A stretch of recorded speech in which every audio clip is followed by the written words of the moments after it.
Halo teman-teman semua, welcome back to Rock, Riwayat Orang Kudus edisi 1 Oktober. Hari ini kita akan membahas riwayat Santa Teresia dari Kanak-Kanak Yesus, pelindung dari penyakit TBC. Sebelumnya, monggo di-share dulu supaya semakin banyak orang dapat hidup semakin kudus lewat teladan para santo santa. Oke, tanpa berlama-lama lagi, mari kita saksikan.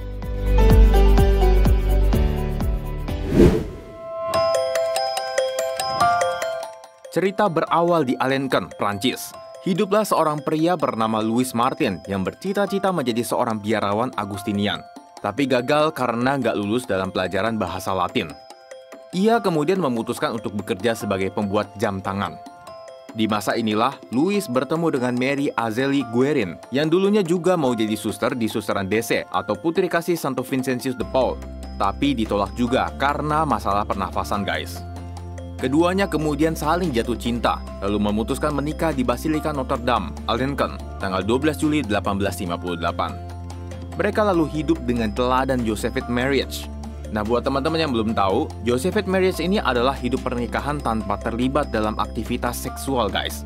Mungkin namanya Josephite karena terinspirasi dari Santo Yusuf dan Santa Maria ya, yang hidup menikah dengan tetap murni sampai akhir hayat. Namun atas arahan dari bapak pengakuan mereka, Louis dan Zélie akhirnya mengakhiri Josephite Marriage mereka, lalu mempunyai 9 orang anak selama perkawinan mereka, walau hanya 5 orang anak yang kemudian dapat bertahan hidup hingga dewasa. Kelima anak ini adalah Mary Louise, Mary Pauline, Mary Leonie, Mary Céline, dan yang paling bungsu adalah Mary Francoise Thérèse atau Teresia. Sayangnya nggak lama setelah melahirkan Teresia, Zélie kemudian meninggal dunia tanggal 28 Agustus 1877 karena kanker payudara. Ini membuat Teresia yang waktu itu baru berumur 4 tahun sangat terpukul, guys, karena kehilangan sosok ibunya sejak kecil. Dia dan keluarganya kemudian memutuskan pindah ke kota Lisieux, di mana terdapat sebuah biara Karmel tempat para suster berdoa untuk kepentingan dunia. Figur ibu yang hilang kemudian digantikan oleh kakak keduanya, Pauline, sehingga hubungan mereka sangat akrab. Bahkan Teresia sendiri menganggap Pauline adalah ibu keduanya. Tapi lagi-lagi gadis kelahiran 2 Januari 1873 ini harus merasakan kesedihan yang mendalam saat Pauline memutuskan untuk masuk biara Karmel Lisieux di bulan Oktober 1882. Kehilangan yang kedua kalinya ini membuatnya sampai sakit, guys. Dia menderita tremor yang bisa dibilang cukup parah. Awalnya keluarganya ngira kalau Teresia ini kedinginan, tapi kok pas diselimutin makin parah gitu getar-getarnya. Akhirnya dibawa dia ke dokter, tapi dokter pun nggak berhasil analisis penyakitnya ini. Kejadian ini berlangsung sampai 13 Mei 1883, di mana dia dipindahkan ke kamar Céline. Di kamar itu Teresia memandang dengan penuh kekaguman patung Bunda Maria yang tersenyum padanya, dan secara ajaib ia sembuh dari penyakitnya, guys. Dia lalu menceritakan pengalamannya ini, tapi lingkungan sekitarnya justru membanjiri dia dengan pertanyaan-pertanyaan yang membuatnya ragu. Sampai pada malam Natal tahun 1886, ada peristiwa mengejutkan terjadi dalam batin Teresia, guys. Dia ternyata punya tekanan batin sejak kepergian ibunya, mungkin karena sedih yang terlalu mendalam ya. Ajaibnya, dengan pertolongan Tuhan, Teresia mampu sembuh dari segala tekanan batin itu. Dan sekejap Teresia menjadi orang dewasa secara rohani. Jadi maksudnya badannya tetap masih anak-anak, tapi pola pikir dan perilakunya udah jadi dewasa, guys, dalam sekejap. Kejadian ini membawanya pada kecintaannya yang mendalam pada Yesus. Perlahan ada panggilan dalam hatinya untuk menjadi seorang biarawati Karmelit.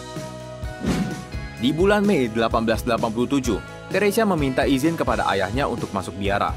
Tentu Louis yang baru pulih dari stroke ringan itu mengizinkan putri bungsunya masuk biara. Ini suatu kerelaan hati yang sangat hebat ya, guys, dari Louis. Karena kelak sebenarnya semua anaknya ini menjadi seorang biarawati. Karena terkadang kan ada aja orang tua yang gak kasih anaknya masuk biara alasannya takut kehilangan atau macam-macam lah. Tapi Louis justru dengan sukacita merelakan seluruh anaknya sebagai alat kasih Tuhan. Nah, sayangnya justru dari pihak superior biara sendiri yang gak mengizinkan Teresia masuk karena umurnya terlalu muda. Gak patah semangat, guys. Teresia lalu memberanikan diri meminta izin langsung kepada Paus Leo ke-13 saat ia dan keluarganya berziarah ke Roma. Akhirnya uskup keuskupan Bayeux pun memberikan izin kepadanya untuk diterima di biara Karmelit Lisieux.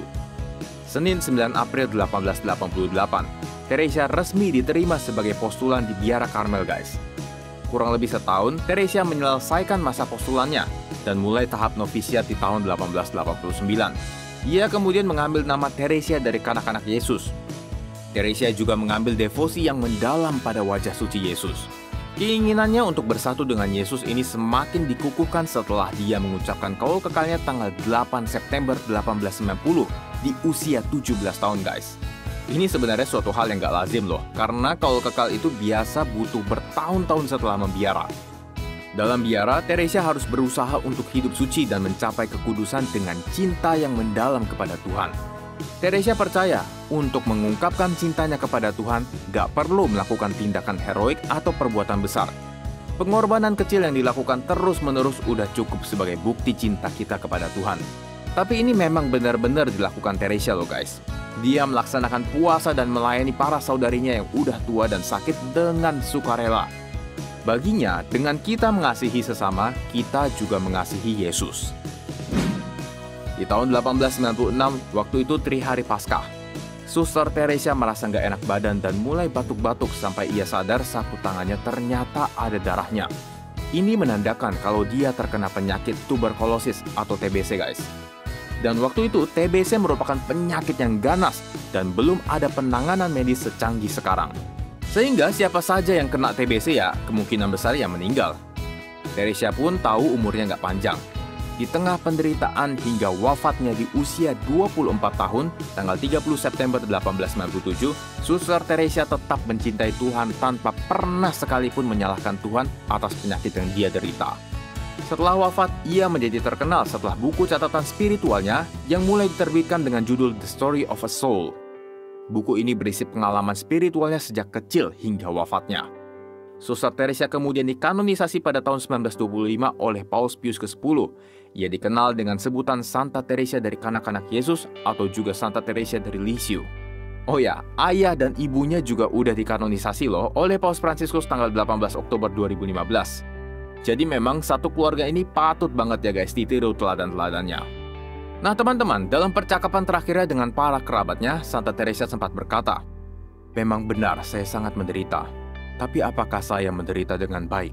Itulah pertanyaannya." Mungkin sekilas kita bingung ya guys, tapi coba kita soroti di kalimat, apakah saya menderita dengan baik? Kalimat ini sangat simpel tapi penuh dengan makna guys. Kalau orang-orang non-Kristen mungkin menganggap, dari mana ya, kok ada menderita yang baik sih? Tapi kita sebagai orang Kristen diajak untuk menganggap suatu penderitaan itu adalah sarana dan kesempatan bagi kita untuk lebih bersatu dengan Tuhan guys. Bukan berarti kita doa atau dekat sama Tuhan ya pas menderita aja. Nggak begitu ya. Tapi intinya saat kita menderita, ingatlah selalu untuk mempersatukan penderitaan kita dengan penderitaan Tuhan yang udah jauh lebih menderita 2000 tahun yang lalu untuk menebus dosa-dosa kita.